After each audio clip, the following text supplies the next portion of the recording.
그런데 여러분 주말을 거치면서 조금 다른 걸 느끼지 못하셨나요? 그러니까 처음에 더불어민주당이 주장했을 때 내란 특별재판부라고 명칭을 밝혔습니다. 그리고 지난주 목요일에 이재명 대통령이 기자회견 할 때까지만 하더라도 이재명 대통령 역시 내란 특별재판부가 왜 위헌이라고 얘기를 했었죠. 근데 주말을 거치면서 내란 특별재판부라는 단어는 점점 뒤로 빠지고 내란 전담재판부라는 이름이 슬그머니 등장하기 시작했습니다. 이건 어떤 목적일까요? 뭔가 있지 않겠습니까? 그렇습니다. 지난 일요일 날 네. 이제 총대를 맨 사람이 한정의 민주당 이제 정책위 네. 의장이에요.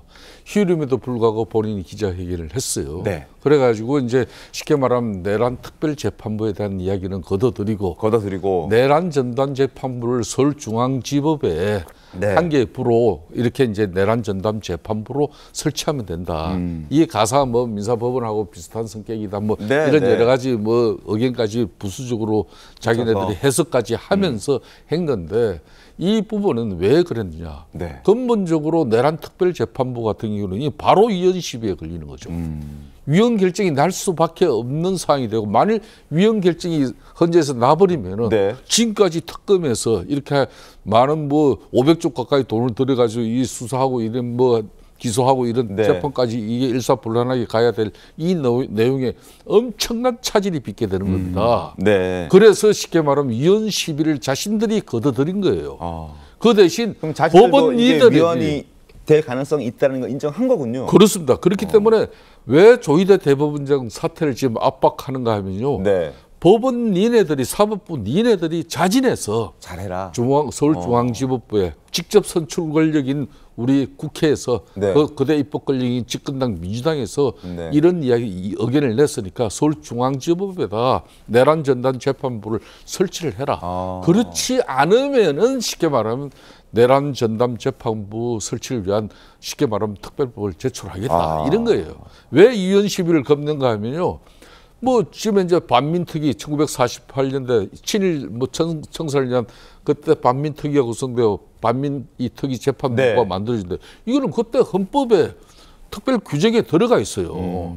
그리고 3.15 부정선거 때도 마찬가지예요. 마찬가지였고. 이게 그런데 이번에 민주당 같은 경우는 네. 아무리 자신들이 지금 대통령 그리고 국회 입법 절대 권력이지만은 이거 헌법 개정 사항을 갖다 손을 대지 않고 그냥 자신들이 사법부를 마음대로 그냥 내란 특별재판부 두려고 그러다가 이게 잘못되면 큰일 나겠구나. 그래서 걷어들인 겁니다. 지금. 특별재판부가 전담재판부로 바뀌게 될 경우에는 이런 해석도 충분히 가능합니다. 자, 그리고 특별하고 전담 뭐 이렇게 얘기를 들었을 때 특별은 뭔가 한시적이고 그리고 어떤 특정 사안을 겨냥해서 만드는 듯한 느낌을 받고 전담이라는 것은 그냥 항상 좀 돌아가는데 그중에서 좀 특별하게 전문적으로 전담하는 재판부구나라는 인식을 줄 수 있기 때문에 용어를 지난 주말을 거치면서 특별해서 전담으로 바꿨다라는 해석들도 나오고 있습니다.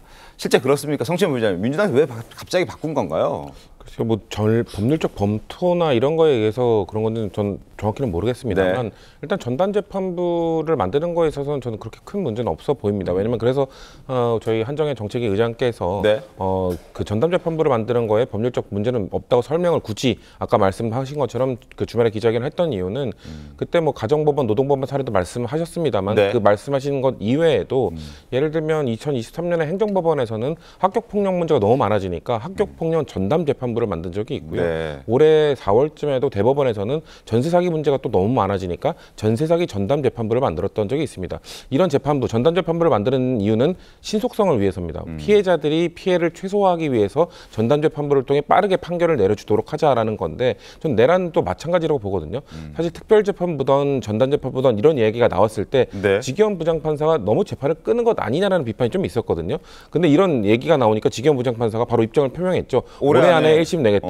저는 어느 정도 이 특별재판부든 전담재판부든 이 민주당의 레토릭이 지기현 부장판사한테 압력이 됐다고 생각해요. 그러니까 너무 국민들이 봤을 때 너무 시간을 끄는 것 같으니까 빨리 좀 해야 되는 거 아니냐라는 차원에서 정책을 추진하니까 지기현 부장판사도 그러면 빠르게 처리하겠다라는 입장을 냈으니까 저는 정치적 목적은 그래도 어느 정도 달성한 건 아닌가라는 생각이 들어서 이것 이외에 뭐 또 다른 뭐 다른 것 땡땡 전담 재판부 이런 것까지 추가하는 거에 대해서는 저는 아직 필요성에 대해서는 그렇게 크게 공감하지 못합니다만 적어도 내란 전담과 관련해서는 올해 안에 뭔가 왜냐하면 피해자가 전 국민이잖아요. 이거는 네. 빠르게 결론을 내리고 끝까지 내서 국민들께 보고를 드리는 게 전 중요하다고 생각하기 때문에 그런 차원에서는 전담 재판부를 만드는 것이 그래도 좀 필요하지 않았나라는 생각이 듭니다. 이게 네. 사실 전담 재판부라는 게 무슨 성폭력 전담 재판이라든지 뭐 아동학대 전담 재판 이거랑은 차원이 다른 게 네. 이거는 특정인의 특정 사건을 겨냥한 재판부잖아요. 이렇게 되면은 어떻게 보면 사건의 결론을 예정하고 의도하고 재판부를 만드는 거거든요. 지금 내란 전담 재판부 말씀하시는 거죠? 맞습니다. 이게 내란 전담 재판부, 내란 특별 재판부는 더 문제지만 전담 재판부도 사실 문제인 게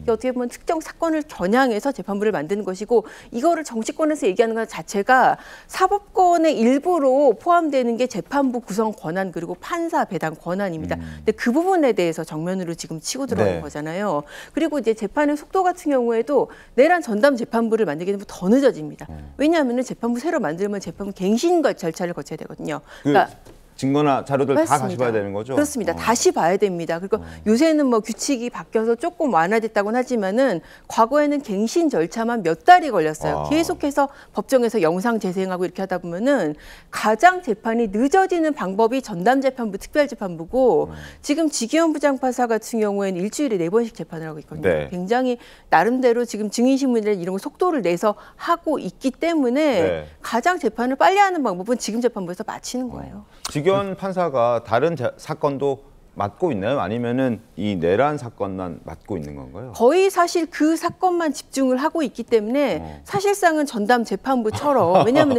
이게 사실상 전담 재판부네요. 맞습니다. 법원에서 사무분담을 할 때 네. 윤석열 전 대통령 내란 사건을 갖고 있는 재판부를 고려 안 할 수가 없잖아요. 그러니까 다른 일반 교통 사건이나 살인 사건 이런 걸 줄 수가 없는 거죠. 그렇군요. 그러니까 이 민주당이 지금 인식 이 자체가 지금 얼마나 상당히 위험한가 하면요. 지금 대한민국 상권 분립은 법을 만드는 사람, 법을 집행하는 사람, 네. 또 법에 따라서 심판하는 사람 이렇게 네. 다 구분을 해놨거든요. 이걸 분리하는 게 상권 분립의 정신이고 공정한 법chế 이게 기본이에요. 네. 그러니까 이게 특별재판부 이 자체가 상권 분립 시스템 자체를 갖다 무너뜨리는 행위입니다. 결국 이렇게 되면은 그럼 만약 그러면은 그런 직접 선출 권력이 임명 권력의 위에 그러니까 사법부의 위에 있다 그러면은 그럼 노무현 전 대통령 같은 경우도 국회에서 직접 뭐 이 선출 권력 국회에서 탄핵 결정해서 헌재에서 파면 결정을 갖다 각하했지 않습니까? 네. 그리고 윤석열 전 대통령 같은 경우도 헌법재판소의 탄핵 심판에 의해서 파면됐단 말이에요. 그리고 이제 행사재판 결과에 따라 가지고 국회의원들도 당선이 무효화됩니다. 네. 이걸 어떻게 설명할 거냐고요. 그렇기 알겠습니다. 때문에 이 대중 국민과 아무리 국민 주권이라 하더라도 절대적이지는 않습니다. 네. 국민 주권이라는 게. 그러니까 일시적 감정이라든지 선동에 의해서 잘못된 판단에 의한 그런 다수결의 이 한계를 갖다가 받아들인 결과가 상권 분립이에요. 그래서 사법부의 독립은 대법원장의 임기도 존중해줘야 되는 네. 거고, 그러니까 인적 구성, 조직장 독립 이런 부분을 국회에서 입법 행위를 가지고 특별전담부 재판부 만들어 이런 것 자체가 위헌이다. 상권 분립을 분립을. 훼손을 시키는 행위라는 거예요. 자, 삼권 분립. 우리 어렸을 때부터 많이 들었던 단어입니다. 국민학교, 초등학교 때 다 배웠던 단어들이고 지금 찾아봤더니 초등학교 6학년 1학기 사회교과서에 나오던 내용이던데 이게 지금 훼손될 위기에 처하자 일선 판사들도 참담함을 감추지 못하고 있습니다. 참담하고 화가 난다. 서울중앙지법 관계자. 대법원장 사퇴가 내란 재판과 무슨 관련이냐. 수도권의 한 부장판사. 재판장 바뀌면 1심 선고만 늘어질 것이다. 법조계에서 얘기하고 있습니다. 조금 전에 양은경 변호사께서도 말씀해 주셨던 내용입니다.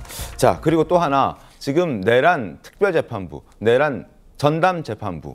이것뿐만이 아니라 자, 국정농단 전담재판부까지 만들자라고 더불어민주당은 주장하고 있습니다. 그랬더니 국민의힘에서는 이럴 거면 이재명 사건 전담 재판부도 만들자. 우리 같이 한번 해보자.